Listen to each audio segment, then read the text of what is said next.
नमस्कार दोस्तों आपने थंबनेल में बिल्कुल सही देखा। ध्रुव राठी है unofficial media partner Congress head India alliance के, या फिर आप इन्हें लुटियंस मीडिया का सोशल मीडिया हैंडल संभालने वाले एंकर भी कह सकते हैं।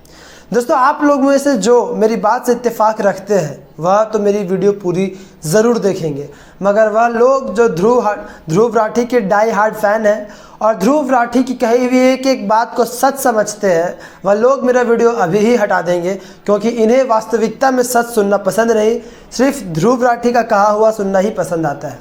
आप लोगों में से कई लोग मुझे गालियां दे सकते हैं, गलत कह सकते हैं, मगर कोई भी मुझे मेरे तथ्यों के आधार पर गलत साबित नहीं कर सकते हैं। आज की इस वीडियो में मैं आपको जितनी भी बातें बताऊंगा, हर एक बात तथ्यों के आधार पर बताऊंगा। तो चलिए शुरू करते हैं।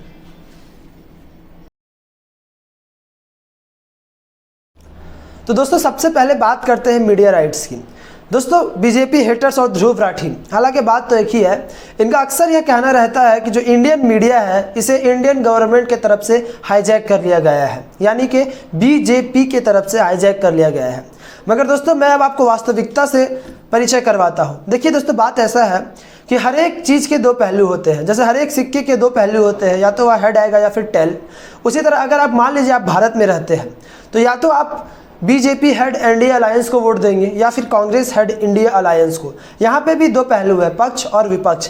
ठीक वही हाल मीडिया का भी है। मीडिया हमेशा कहती तो ज़रूर है कि वह बिल्कुल ही निष्पक्ष पत्रकारिता करती है, मगर ऐसा होता नहीं है। कुछ मीडिया चैनल्स ऐसे हैं जो बीजेपी के सपोर्ट करते हैं और कुछ मीडिया चैनल्स ऐसे हैं जो अपोजिशन को सपोर्ट करते हैं। वह मीडिया चैनल्स जो बीजेपी को सपोर्ट करते हैं और बीजेपी की तारीफ़ें करते हैं, बीजेपी की उपलब्धियाँ गिनवाते हैं, उन्हें कुछ विरोधी लोग गोदी मीडिया कहते हैं। और वह मीडिया चैनल्स जो अपोजिशन की तारीफ करते हैं, बीजेपी की बुराई करते हैं, अपोजिशन की गलत चीज़ों को भी सही कहकर दिखलाते हैं, उन्हें विरोधी लोग लुटियंस मीडिया कहते हैं। दोस्तों स्क्रीन पर आप जिन चेहरों को देख रहे हैं यह गोदी मीडिया के एंकर्स हैं, और अब आप जिस चेहरों पर देख रहे हैं यह लुटियन मीडियाज के एंकर्स हैं। मगर दोस्तों मैं आपको बता दूं, यहाँ पर कौन सही है या कौन गलत, यह फैसला करने वाला मैं कोई नहीं हूँ, ना ही मैं यहाँ पर फैसला करने आया हूँ। मगर मैंने आपको बता दिया कि हर एक सिक्के के दो पहलू होते हैं, ठीक उसी तरह इस चीज़ के भी दो पहलू हैं। मगर अब आप यह सोच रहे होंगे कि ध्रुव राठी गोदी मीडिया का ही विरोध करते हैं और लुटियंस मीडिया का ही साथ देते हैं, आखिर ऐसा क्यों है? तो दोस्तों इसके लिए आपको यह तस्वीरें देखने की खास ज़रूरत है। आप इस तस्वीर में देख सकते हैं कि ध्रुव राठी एक मीटिंग में नज़र आ रहे हैं रविश कुमार के साथ, जो कि लुटियंस मीडिया के हैं। वहीं दूसरी तस्वीर में वह अभिषार शर्मा के साथ नज़र आ रहे हैं, जो कि वो भी लुटियंस मीडिया से है।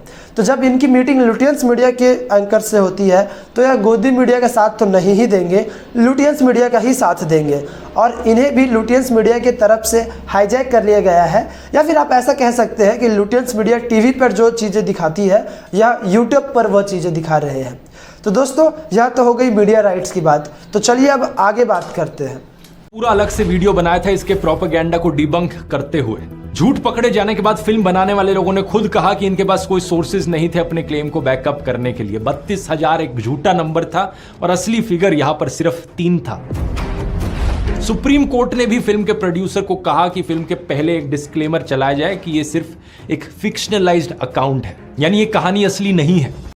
दोस्तों इस वीडियो में आपको यह दिखाई दे रहा होगा कि ध्रुव राठी यह कह रहे हैं कि मैंने द केरला स्टोरी के फेक प्रोपेगेंडा को डिबंक करते हुए एक वीडियो बनाया, जिसके बाद शो के मेकर्स ने भी माफ़ी मांगी और उसके बाद उन्होंने कहा कि हमसे गलती हुई थी, यह संख्या 32,000 की नहीं थी, महज 3 की थी।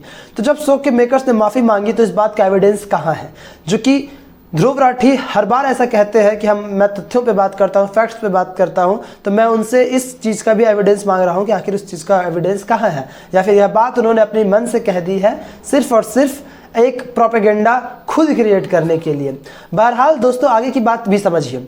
इन्होंने सुप्रीम कोर्ट को जो स्टेटमेंट आप लोगों को दिखाया उसे इंडिया टुडे ने जाहिर किया था, यानी इंडिया टुडे की रिपोर्ट ये आप सबको दिखा रहे हैं। और इंडिया टुडे वही कंपनी है जो आज तक चैनल को ओन करती है, और आज तक चैनल के ही पत्रकार हैं सुधीर चौधरी और अंजना ओम कश्यप, श्वेता सिंह वगैरह, जिन पर यह गोदी मीडिया होने का आरोप लगाते हैं।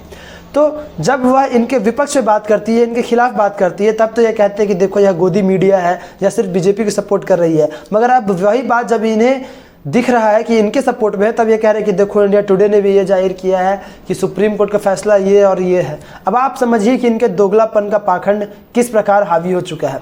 अब आप सुप्रीम कोर्ट के उस जजमेंट को भी समझिए, जब सुप्रीम कोर्ट ने कहा कि यह एक फिक्शनल स्टोरी है, इसे ऐसे लिखा जाए, जिसमें डिस्क्लेमर चलाया जाए कि यह कहानी काल्पनिक है, तो उसका कारण यह था कि जब लोगों को पता चल जाता है कि यह कहानी वास्तविक है और सच्चाई में ऐसा हुआ था, तो लोगों के मन में या तो बहुत ही ज़्यादा गुस्सा हो जाता है या फिर बहुत ही ज़्यादा नफरत और डर हो जाता है।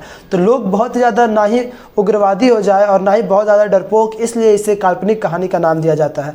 अगर आपको वाकई में सच्चाई जानना है तो आप एक बार कश्मीर ज़रूर जाइए, वहाँ के लोकल आदमी आपको बता देंगे और वास्तविकता से पूरा रूबरू करा देंगे।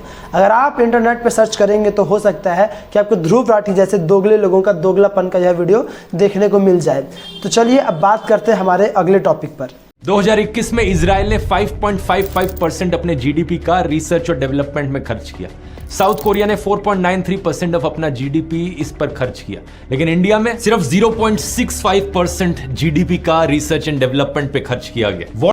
दोस्तों इस वीडियो में आपको ध्रुव राठी यह कहते हुए नजर आ रहे होंगे कि साउथ कोरिया ने अपने जीडीपी का 4.93% और इजराइल ने अपने जीडीपी का 5.5% खर्च किया है R&D पर, और इंडिया ने बहुत ही कम 0.7% के लमसम पर खर्च किया है, जो कि बहुत कम है। तो दोस्तों मैं आपको बता दूं कि हर एक देश का अपना एक अलग आइडियोलॉजी होता है, एक अलग वर्क प्रोसेस होता है। फॉर एग्जांपल मैं आपको समझा दूं कि मान लीजिए मैं पैसे कमाता हूं और मुझे घर बनाना है, तो मैं सेविंग्स में पैसे ज़्यादा रखूंगा और इन्वेस्टमेंट में कम रखूंगा। अगर कोई व्यक्ति जिसके पास घर है मगर उसे गोल्ड खरीदना है, तो वह सेविंग्स नहीं करेगा और इन्वेस्टमेंट में पैसे ज़्यादा रखेगा। तो ये हर एक इंडिविजुअल के अलग अलग थॉट्स होते हैं। उसी तरह हर एक देश का अपना अलग आइडियोलॉजी होता है कि उसे किस फील्ड में ज़्यादा पैसा लगाना है और किस फील्ड में कम। आप ज़रा ये बात भी समझिए, अमूमन जब भी किसी देश का कंपैरिजन किया जाता है तो उसके टॉप देशों में यानी अमेरिका, चीन, जर्मनी, जापान, इन देशों से कंपेयर किया जाता है। मगर यहाँ हमारे ध्रुव राठी खोज करके यहाँ दो देश लाए हैं, इजराइल और साउथ कोरिया, जो कि इस R&D फील्ड में सबसे ज़्यादा खर्च करती है, इसलिए उन्हें इस पर ही कंपैरिजन करना है। अब आप बात समझिए, मान लीजिए एक बाप अपने बेटे को कहता है कि बेटा तुम वर्मा जी को बेटे को देखो पढ़ने में कितना तेज है। तब बेटा जब अपने बाप से कहता है कि वर्मा जी का बेटा सिर्फ पढ़ने में तेज है मगर स्पोर्ट्स में बहुत ही ज़्यादा पीछे है, मैं स्पोर्ट्स में भी बहुत अच्छा हूँ, तब उसका बाप कहता है कि नहीं नहीं, स्पोर्ट्स के लिए तुम शर्मा जी के बेटे को देखो। और जब उसका बेटा वापस कहता है कि शर्मा जी का बेटा बहुत बदतमीज़ है, तब उसके पिता कहते हैं कि नहीं नहीं, संस्कारों में तुम विश्वकर्मा जी के बेटे को देखो। बस इसी प्रकार का दोगलापन दिखा रहे हैं हमारे ध्रुव राठी। उन्हें हर एक चीज़ के लिए, देश को टैली करने के लिए हर एक अलग अलग देश चाहिए, अलग अलग फैक्टर्स टैली करने के लिए। उन्होंने कभी ये नहीं हमें बताया, ना ही वो बताएंगे कि वर्ल्ड इकोनॉमी में इंडिया 5 नंबर पर है, साउथ कोरिया 13 नंबर पर और इजराइल 28 नंबर पर। यह बात वो आपको नहीं बताएंगे। यहाँ पे इजराइल और साउथ कोरिया इंडिया से पीछे है, यह बात भी उन्हें आपके सामने लानी चाहिए। मगर ये इस बात का यह किस्सा कोई पुराना नहीं है कि लोग बीजेपी से नफरत करते करते कब देश से नफरत करने लगते हैं, बीजेपी को नीचा दिखाते दिखाते कब देश को नीचा दिखाने लगते हैं, या उन्हें भी पता नहीं चलता। ध्रुव राठी उनमें से एक है। हालांकि मुझे इनसे बहुत ज़्यादा शिकायत भी नहीं है, क्योंकि यह खुद इंडिया में नहीं रहते हैं या जर्मनी में रहते हैं, और इसी कारणवश लोग इन्हें जर्मन शेफर्ड कहते हैं। जर्मन शेफर्ड वैसे तो एक कुत्ते का नाम है, पर इन्हें भी लोग कहते हैं। अब मुझे पता नहीं इस बात में कितनी सच्चाई है या नहीं, मगर लोग इन्हें जर्मन शेफर्ड कहते हैं। तो चलिए अब इन बातों से हटकर अब बात करते हैं अगले टॉपिक पर। यहाँ किसी एक इंसिडेंट की नहीं है, बल्कि ढेर सारे ऐसे इंसिडेंट्स की है जो एक के बाद एक होए जा रहे हैं पिछले कुछ महीनों से, पिछले कुछ सालों से। वो सारे इंसिडेंट्स जो सिर्फ एक चीज की ओर इशारा करते हैं कि हमारा देश वन नेशन वन पार्टी की ओर आगे बढ़ रहा है। मीडिया तो आइए दोस्तों अब समझते हैं कि बीजेपी क्या उतनी ही बुरी पार्टी है जितनी बुरी पार्टी ध्रुव राठी बताते हैं। क्योंकि देखिए यह तो लुटियंस मीडिया से है, यह आपको बीजेपी के बुरे काम ही बताएंगे। बीजेपी के अच्छे काम इनके रिसर्चर्स खोज ही नहीं पाते हैं। यहाँ पर इनके रिसर्चर्स की सर्च लिस्ट फेल हो जाती है, उनके सारे स्किल्स फेल कर जाते हैं। मगर मैं आपको बता देता हूँ दोस्तों, देखिए इंडिया में जो मेडिकल साइंस की सबसे बड़ा इंस्टीट्यूट है उसे हम कहते हैं all India institute of medical science, यानी कि एम्स इंडिया में 2014 से पहले यानी बीजेपी गवर्नमेंट से पहले 7 थी, आज 20 से भी ज़्यादा है।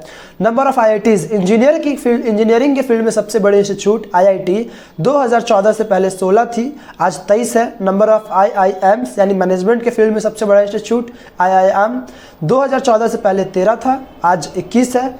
एयरपोर्ट 2014 से पहले 74 थे, आज 137 है। मेट्रो 2014 से पहले 4 थे, आज 16 है। मेडिकल कॉलेजेस यानी देखिए दोस्तों, जो नंबर 1 कॉलेज होते हैं उन्हें all India institute of medical science यानी एम्स कहा जाता है, मगर जो इसमें एडमिशन नहीं ले पाते हैं वो Tier 2 कॉलेज में लेते हैं। तो यह वह मेडिकल कॉलेज है तो जो 2014 से पहले 387 थे, आज 750 से भी ज़्यादा है। यूनिवर्सिटीज़, ओवरऑल यूनिवर्सिटीज़ जिसमें पढ़ाई होती है वह 2014 से पहले 725 थे, आज 1000 से भी ज़्यादा है। अब आप समझिए दोस्तों, यह वो तथ्य है, वह डेटा है जो ध्रुव राठी के रिसर्च टीम नहीं खोज पाते हैं। और इसे रिसर्च करने में मैंने गूगल और चैट जीपीटी दोनों का सहारा लिया है। चैट जीपीटी मैंने इसलिए कहा क्योंकि ध्रुव राठी अक्सर आपको अपनी वीडियो में चैट जीपीटी का प्रचार प्रसार करते हुए नजर आ जाएंगे। अगर मैं ऐसा कह दूं कि मैंने यह गूगल से रिसर्च किया है तो इनके दोगलापन का कोई सीमा नहीं है, इसलिए ये अभी कह सकते हैं गूगल को तो बीजेपी आईटी सेल वाले लोग कंट्रोल कर रहे हैं। बीजेपी आईटी सेल वाले लोग जो चाहते हैं गूगल वही दिखाती है। चूंकि मैंने आपको बताया यह लुटियंस मीडिया से है, इसलिए इनकी रिसर्च टीम यह रिसर्च नहीं कर पाती है। मगर आप अगर चाहें तो आप चैट जीपीटी या फिर गूगल जहां से चाहे वहां से आप रिसर्च कर सकते हैं। आप मुझे एक भी तथ्य पे गलत साबित नहीं कर सकते। यह वह सारी बातें हैं जो आपको ध्रुव राठी नहीं बताते, इसलिए मैंने आपको बता दी। तो चलिए अब बात करते हैं अगले टॉपिक पर। लेकिन व्हाट्सएप यूनिवर्सिटी पर जो लोग खतरनाक माफिया चला रहे हैं उन लोगों को किसी चीज का डर नहीं। प्लान है दोस्तों, स्टेप 1 मेरे व्हाट्सएप चैनल को जाकर ज्वाइन करो। ये QR कोड है, स्कैन कर सकते हो इसे, या इसका लिंक नीचे डिस्क्रिप्शन में भी मिल जाएगा। दोस्तों अब बात करते हैं व्हाट्सएप यूनिवर्सिटी पर, जिस पर ध्रुव राठी अपना भाषण दे रहे हैं।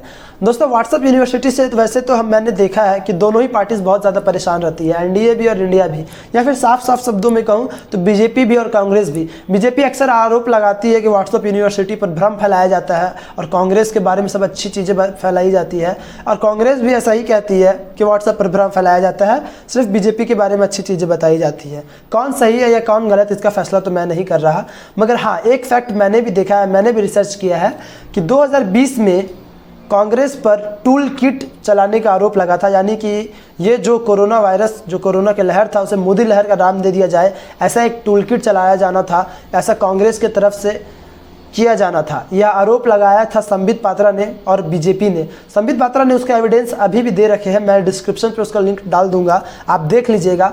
तो ऐसे तो साफ साफ दिख रहा है कि कांग्रेस अपनी टूल किट चलाती है, और व्हाट्सएप यूनिवर्सिटी पे इनकी कितने ही ज़्यादा फेक अकाउंट्स होंगे आप समझ लीजिए जब ये टूल किट का सहारा ले रही है तो। मगर आज तक बीजेपी पर ऐसा कोई एलिगेशन नहीं लगा, ऐसा मैंने देखा और फैक्ट्स में चेक किया तो मुझे नहीं मिला। अब ध्रुव राठी इस पर क्या देखते हैं मुझे नहीं मालूम, मगर व्हाट्सएप यूनिवर्सिटी पर कचरा फैलाने के लिए कांग्रेस पर आरोप लग चुके हैं। तो चलिए अब बात करते हैं अगले टॉपिक पर। देखिए इसमें खुद आपको ध्रुव राठी कहते हुए नजर आ रहे हैं कि व्हाट्सएप यूनिवर्सिटी पे सिर्फ भ्रम फैलाया जाता है, उस पर ना जाए, खुद किताबें पढ़े, शोध करें।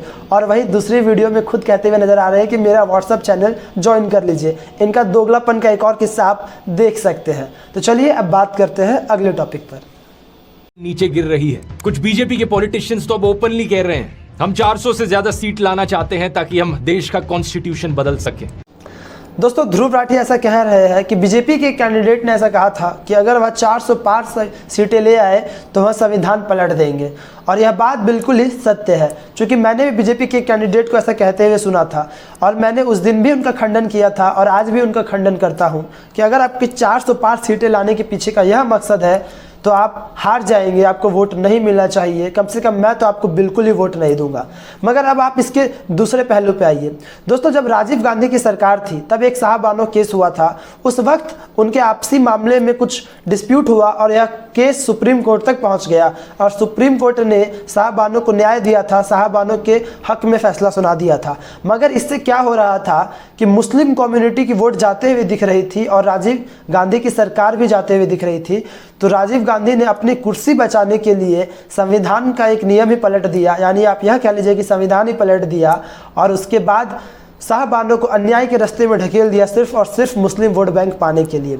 हालांकि दोस्तों कांग्रेस के काल में यह किस्सा एकमात्र नहीं है। इमरजेंसी के भी वक्त जब सोनिया गांधी को इलाहाबाद हाईकोर्ट के तरफ से 6 साल तक उनके सारे विशेष अधिकार छीन लिए जाने थे, उसके बाद जब उन्होंने सुप्रीम कोर्ट में ऐलान किया था, अपील किया था, उसके बाद सुप्रीम कोर्ट की तारीख पढ़ने से पहले ही वह 2-3 नियम पलट देती है और देश में इमरजेंसी लगा देती है। ऐसा मैं नहीं कह रहा, ऐसा खुद ध्रुव राठी कह रहे हैं। जरा आप खुद भी एक बार सुन लीजिए। इलाहाबाद हाईकोर्ट का जो डिसीजन था वो 12 जून 1975 को आया था, और 24 जून के बाद जो हुआ वो किसी फिल्मी ड्रामे से कम नहीं था दोस्तों।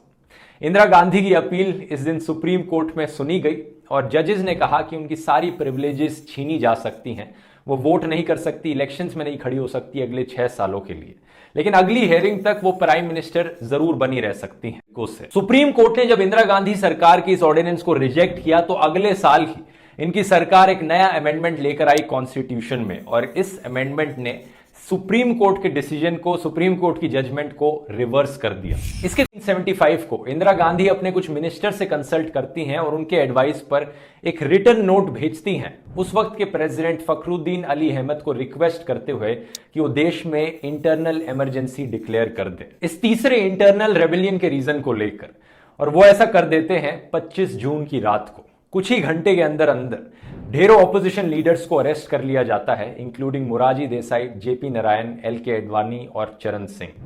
सरकार पावर सप्लाई कट कर देती है न्यूज़पेपर ऑफिसेस की दिल्ली में सेम रात को, ताकि अगले दिन कोई भी न्यूज़पेपर ना प्रिंट हो सके, और अगली सुबह रेडियो पर अनाउंसमेंट करी जाती है इंदिरा गांधी के द्वारा। भाइयों और बहनों, राष्ट्रपति जी ने आपातकाल की घोषणा की है। इससे आतंकित होने का कोई कारण नहीं है।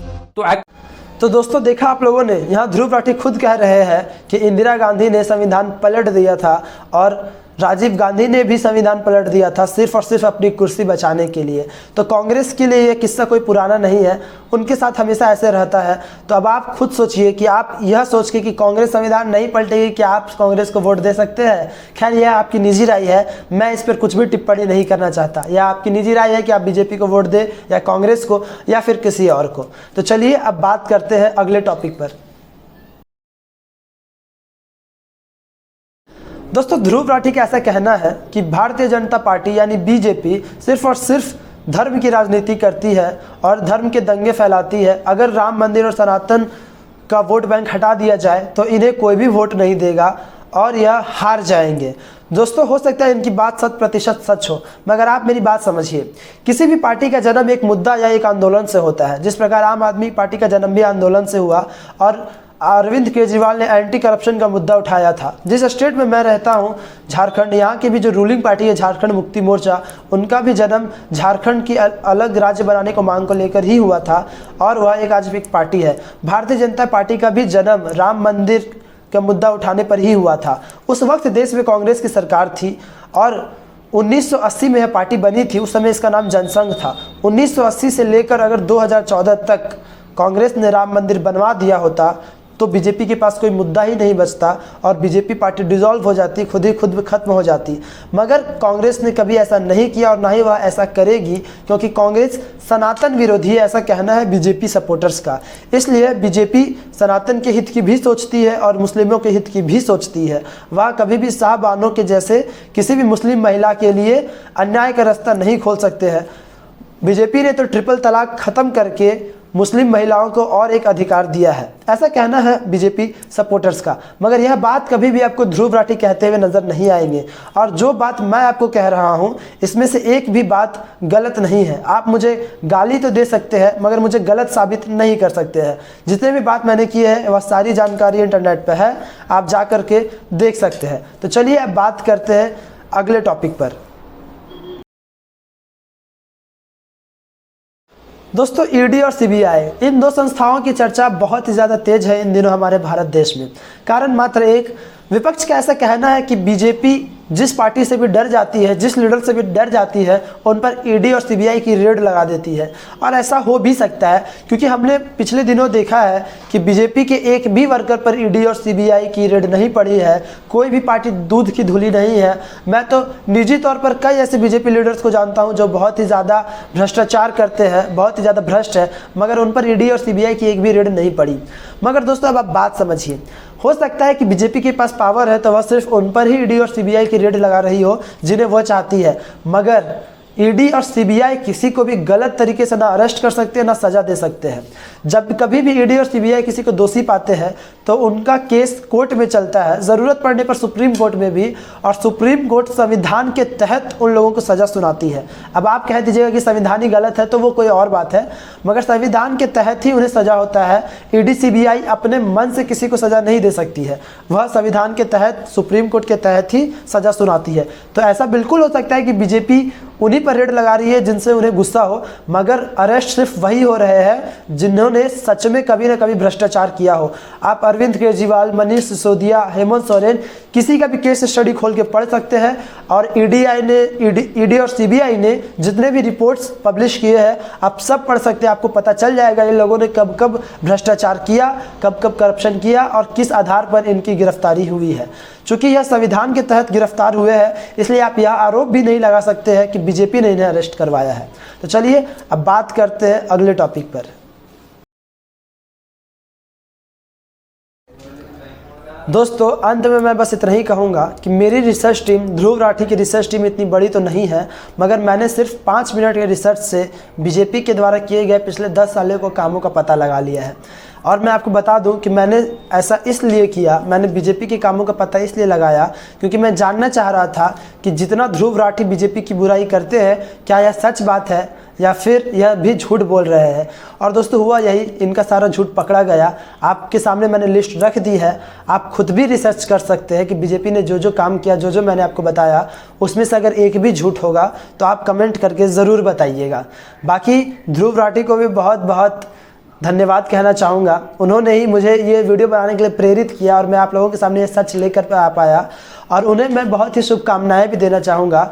और मैं यह निश्चित तौर पे कह सकता हूँ कि ध्रुव राठी को लुटियंस मीडिया के तरफ से खरीद लिया गया है। पर चूंकि मेरे पास अभी एविडेंस नहीं है, इसलिए मैं आप लोगों को शो नहीं कर रहा हूँ और अपने व्यक्तिगत तौर पर ऐसा कह रहा हूँ। ये मेरे व्यक्तिगत विचार है कि ध्रुव राठी को लुटियंस मीडिया की तरफ से खरीद लिया गया है सोशल मीडिया एंकर के बिहाफ में, कि ये सोशल मीडिया पर वह काम करेंगे जो हम नेशनल टेलीविज़न पर करते हैं। तो दोस्तों ऐसा ही फैक्ट्स से क्लियर होने के लिए और इन जैसे लोगों के वीडियोस का सच जानने के लिए सब्सक्राइब कीजिए मेरा चैनल। तब तक के लिए जय हिंद, जय भारत।